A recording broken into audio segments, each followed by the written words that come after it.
Hey y'all, my name is Ashley and I'm going to talk to you about how to treat your Ehlers Danlos symptoms with natural remedies, nutrition, and other non-drug related ways. I have EDS classical type and also suspected vascular type, though I have not had any issues with that thus far. I've also been diagnosed with POTS, which some of you know is postural orthostatic tachycardial syncope, and also Chiari malformation, which is a malformation in the base of the brain, and I also have a tethered cord. So with all of those, as far as my diagnosis, I've never been genetically tested. I was actually denied for that. So I went to see a geneticist and surgeons who work with EDS, and they told me that I have presentation for the classical hypermobility type as well as some of the vascular issues. You'll notice that my skin is really stretchy, and I left makeup off for the sake of showing you my kind of sallow, very pale skin, which bruises and scars and things easily. And so those are the symptoms that I have. And I did have surgeries for the Chiari malformation, which was contributing to my symptoms. I have fusion from the crown of my head down to my shoulder blades. And then they also took care of my tethered cord in my lower back by giving me a laminectomy, which is where they shave down the vertebrae of your spine. So along that line, I've had a lot of relief as far as not passing out when I stand up, not profusely sweating all the time, and having syncope issues, but I do still have a lot of the Ehlers Danlos issues, and a lot of those are gastrointestinal related, the inability to digest food correctly, and having a lot of bloating and having issues going to the bathroom, as well as I have a lot of the pain and swelling and all of the problems that come along with that. I have been to the point after my surgeries, so after everything was magically better, I have been to the point where I was not able to walk to the bathroom on my own, or I was writhing in pain in the middle of the night crying because my joints hurt so bad and I couldn't move. Along with that, another presentation is my jaw swells very largely in my masseter muscle because my jaw, is lax just like everything else, and it causes a lot of pain when I eat, so I have to be really careful with the foods. So going along with how you can control your symptoms, which is something that nobody ever tells you, and I'm so glad that I stumbled upon. No one tells you that you don't have to be in pain and crying and upset and unable to work the jobs that you want. I had actually applied for disability. I was at my wit's end and I couldn't function normally, so I wasn't sure what else to do. And I stumbled upon all of these nutritional things that I needed to change slowly, and my life has changed. So I'm going to share all those with you. The first key thing is keeping your inflammation in your body at bay by not eating any form of sugar. If you are doing an elimination diet, you should not eat fruit. You should not eat breads or potatoes that turn into sugar in your system because they're super high in carbs. You should not be drinking alcohol. You should not be using honey, molasses, sugar, agave, sugar cane, or juice. And I know this seems extreme, but in the beginning, to rid your body of the extreme inflammation that you have is really, really essential. And so, like I said, if you're doing an elimination diet, you should eliminate all of these and possibly add in, a little bit of honey here and there, or possibly some coconut sugar. Those two things seem to have a very, I would say a more minimal impact on blood sugar and inflammation than something like straight processed white sugar. And you will find that with the eradication of the sugar, that you will have a lot less pain, a lot less issues. If you want any details, feel free to message me. I can give you a lot more. I've been doing this for a very long time and have a lot of pointers for everybody. And just a side note, inflammation in your body, you are probably kind of wondering, what does inflammation have to do with my disease presentation? Well, inflammation is the root cause of every disease in our body. That can be diabetes, cancer, any of those. Those are caused by inflammation, by the body being out of balance. And so if you keep that inflammation from happening, then you're not going to get sick with anything else. So my second tip is keeping the inflammation down by not eating gluten. I actually thought that this was a load of crap for the longest time, and I still continue to eat gluten. But once I eliminated it, my intestinal tract and colon were very happy. I have a lot easier time with elimination, and when my intestines are not swollen and constricting, it's a lot easier to pass everything and use the bathroom, obviously. And so there's also less bloating, which bloating and gas is really embarrassing anyway, so who wants that? And for those of you who don't know what gluten is in, it's in many things. It's in a lot of cakes, cookies, pastas, bread, pizza dough, anything that kind of could be related to bread or pasta. I would check the label and probably get certified gluten-free. There are also breakfast cereals that are gluten-free, and there are, instant oatmeal that are gluten-free as well. So those are also options at the beginning when you're trying to substitute the things that you used to eat with new things that are gluten-free. It's actually very easy. The third thing I would recommend to any of you that have EDS is keeping really on top of balancing your body pH. And once you get to know your body really well, you'll start to feel your pH being out of balance. For example, when you go to the bathroom, it might burn a little bit more, or your bladder might feel a little swollen and pissed off. And that's what happens when your pH starts to get all wonky. One of the things that I notice is that my mouth starts to get sore on my tongue if I eat things that make my pH out of balance. And a really, really easy way to control this is to Google pH balancing charts online. And essentially what they recommend is eating a lot of raw fruits and vegetables. The meats and eggs and dairy, that makes your body very, very acidic, and acidic environments cause disease and inflammation. So that's what we're trying to eradicate, is the inflammation. Thus, sticking with very raw or very slightly cooked things is so important. An easy way to do this is juicing. And I don't mean juice by just fruit, because you're kind of trying to keep that sugar at bay for a while. So juicing things that are a little bit more sweet, like carrots. You can do carrots and ginger. There's a lot of recipes online. I recommend the website Joyful Belly. They are pretty amazing for combinations of food that are raw and also Ayurvedically satisfying to your stomach.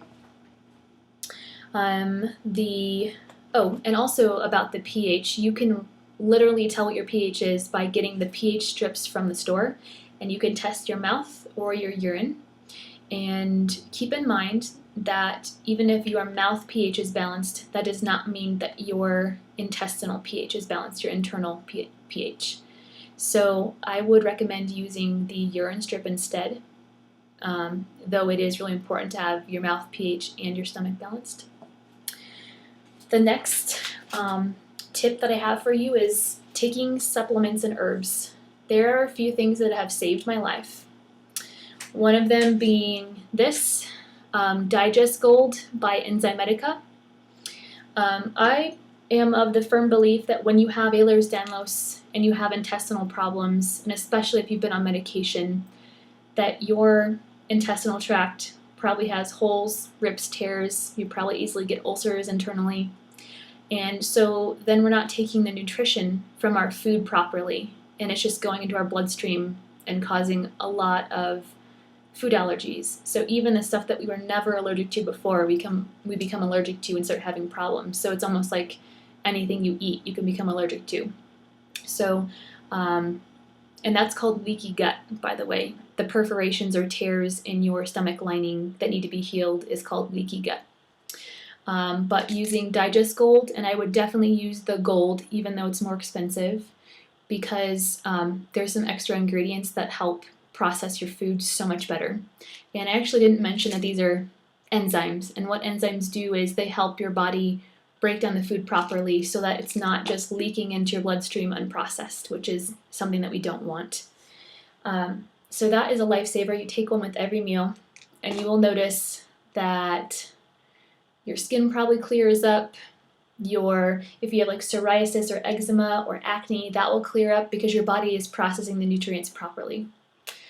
Another thing that I found very helpful is probiotics. There are many, many brands, and some of the ones that I find most helpful are the more raw brands.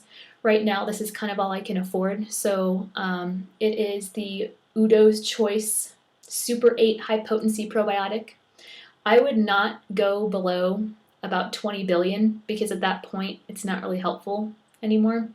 The ones that are shelf stable, which means they don't have to be refrigerated, I also stay away from because it seems like a lot of the probiotics die in the process of whatever they do to make it shelf stable. Another amazing supplement is cod liver oil. This is my favorite brand, the Nordic Naturals, because they have a more sustainable way of getting the fish oil than a lot of other companies, and I'm very big on animal treatment. The cod liver oil will help you so much with your joints.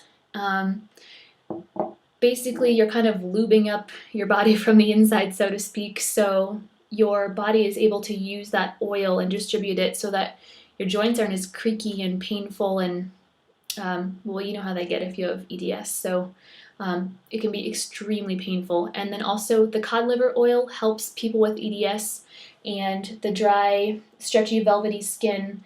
I live in New Mexico, and it's a huge problem for me here. I wasn't raised here. My body has a hard time with that lack of moisture, and the cod liver oil kind of nourishes your skin from the inside as well. The last thing I'm going to mention is aloe vera juice. This is just the Whole Foods brand that goes in the refrigerator. Get the whole leaf of it. It's going to be really bitter, but that's okay. Test it out. In the morning you will do, you can follow the directions, but, well, you know, there's actually not directions on here. But what I do is take about a teaspoon each morning, about a half an hour before I eat. And that helps me go to the bathroom with ease and not get bloated and having a lot of pain in my intestines, essentially. Pay attention to the aloe vera. If it gives you the runs, do it maybe every other day, or if it's still not helping you, you know, you can do it up to about 3 times a day. So that's what I recommend for supplements.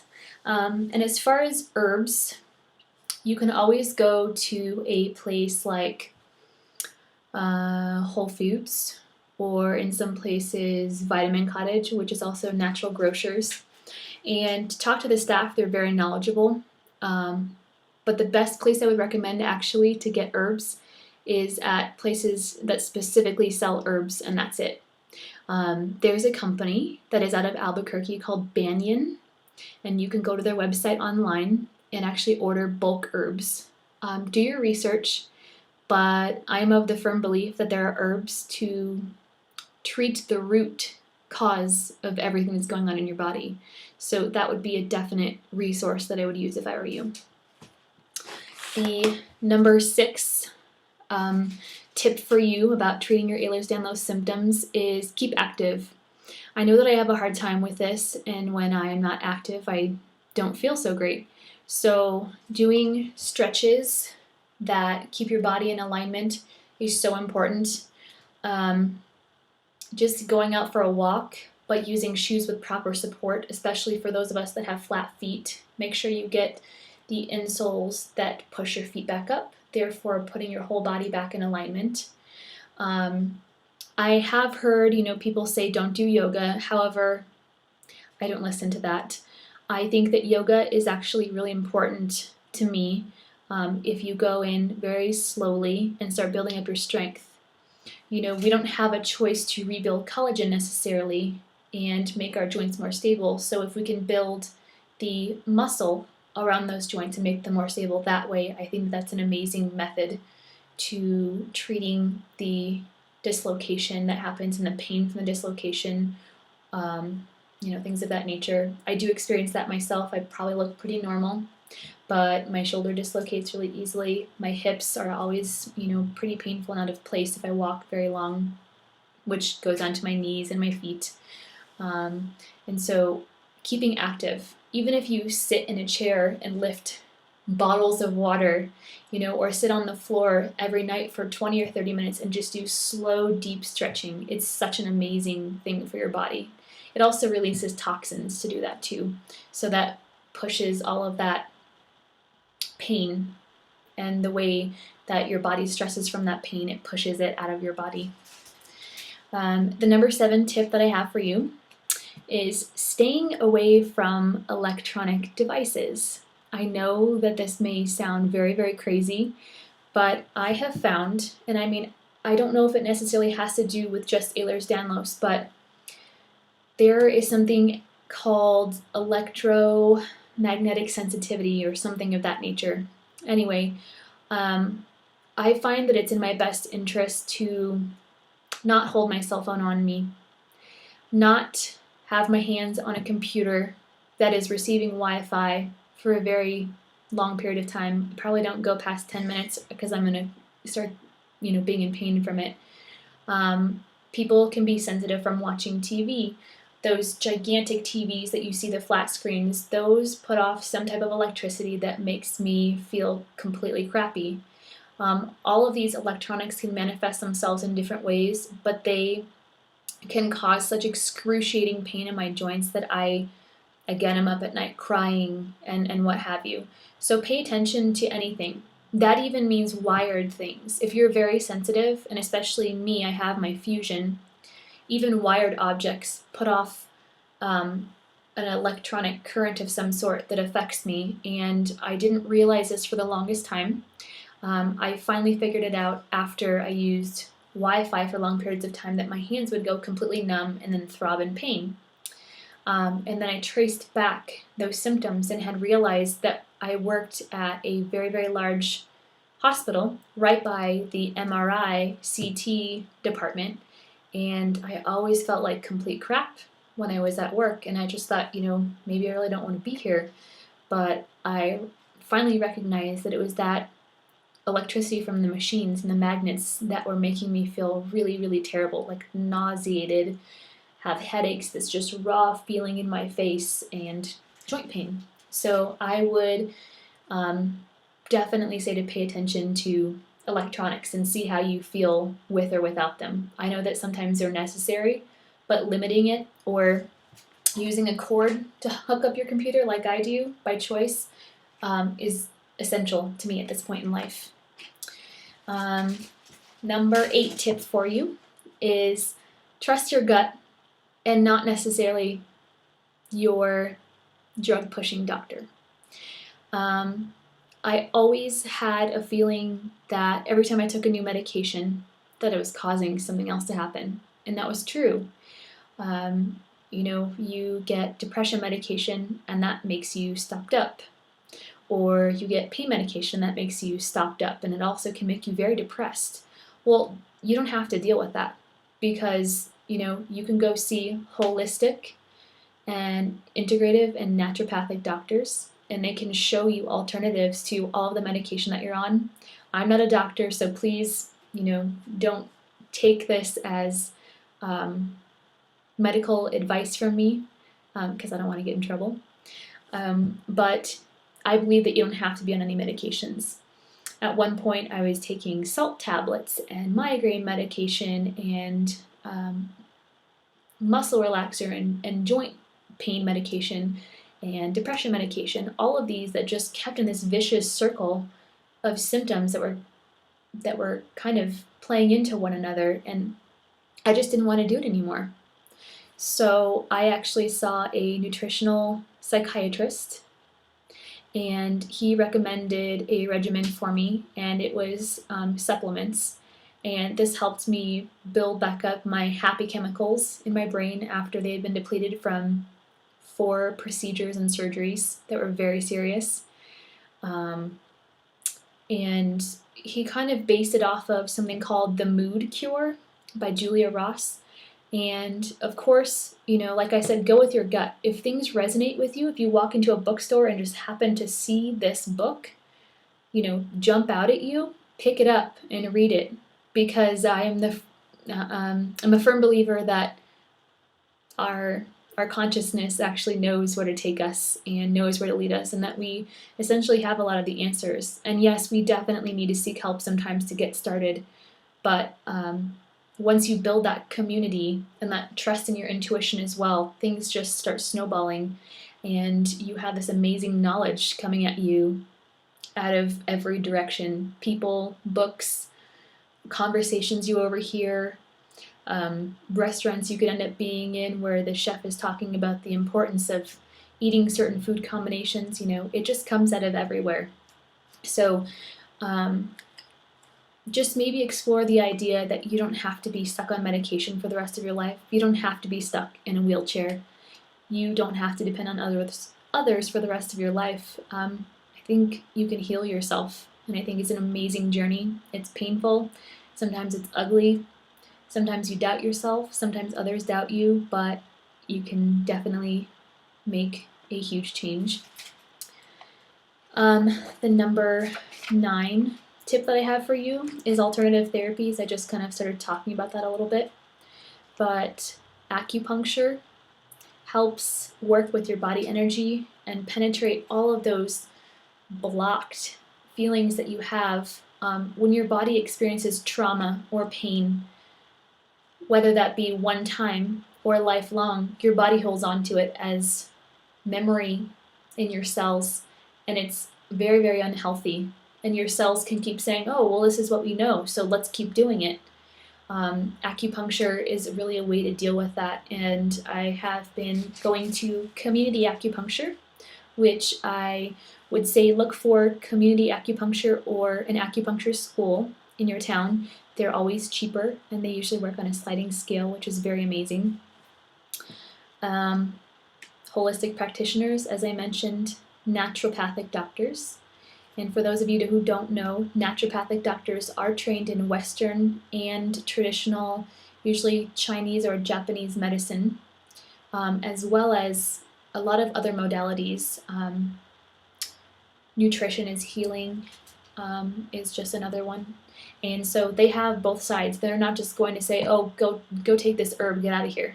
They can explain to you why. So that is a very amazing tool to bridge the gap, I think. If you're just used to regular doctors, you can go to a naturopathic doctor or an integrative medicine doctor, because they have both sides of the picture for you and they can really help you out. Another idea is, honestly, therapy, in whatever form that is for you. There are a lot of ways that I believe one can heal themselves, and that can be the traditional talk therapy. That can be EFT, which is tapping on your energy points that helps release emotion from your body as well, and you can do that at home. Meditation. Like I said before, your body can hold on to traumatic events from your entire life and never let them go unless you prompt them to let them go.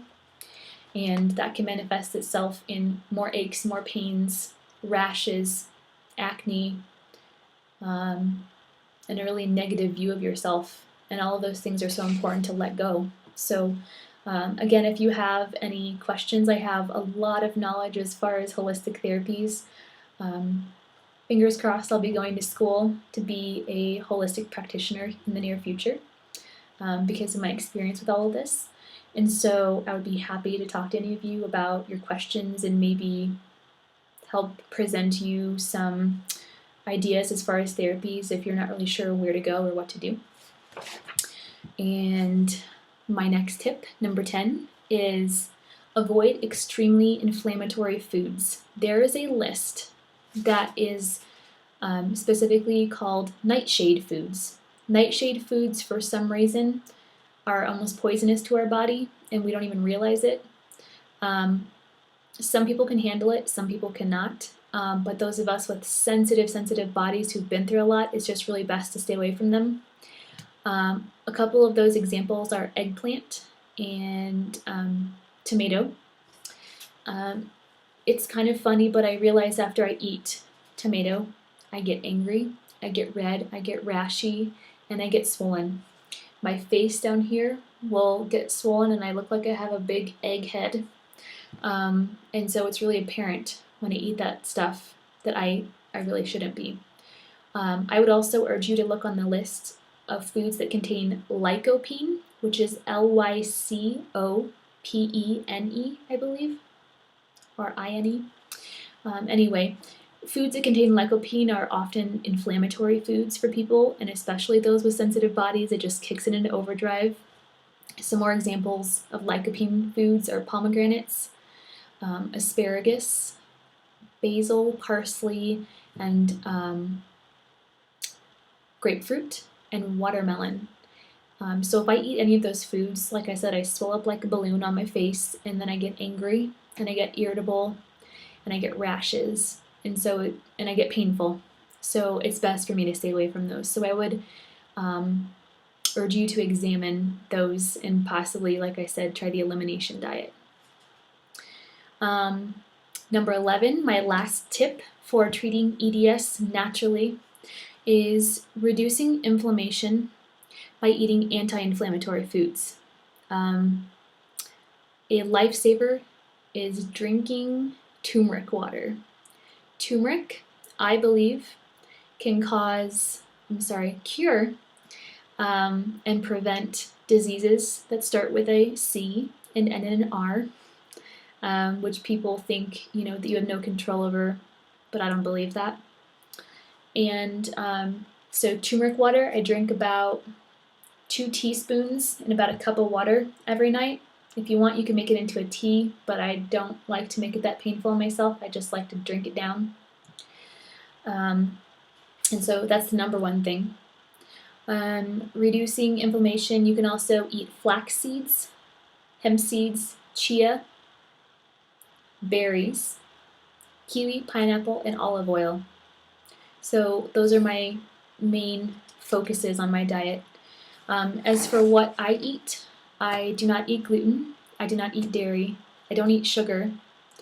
I was on a complete elimination diet to just completely flush my body out. I was not eating any bread, no yeast, no sugar of any kind, not even fruit. And now I phased the fruit back in, and it's pretty great. So some diets that you might, I hate the word diet, but some lifestyle tips that you might want to explore are the Candida diet, the GAPS, GAPS diet, and just general anti-inflammatory diets. And honestly, the more processed food you can take out, the better.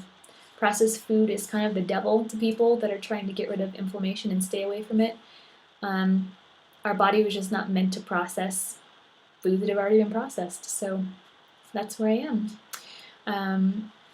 I hope that you guys have found this video very informative, and again, send me any questions that you have. I forgot to mention my name, I think, which is Ashley, and you can always post at the bottom of my YouTube video, and I hope with all that I am that this helps at least one person stop suffering like I did, because it changed my entire life. So love and light to everyone, and have a great day.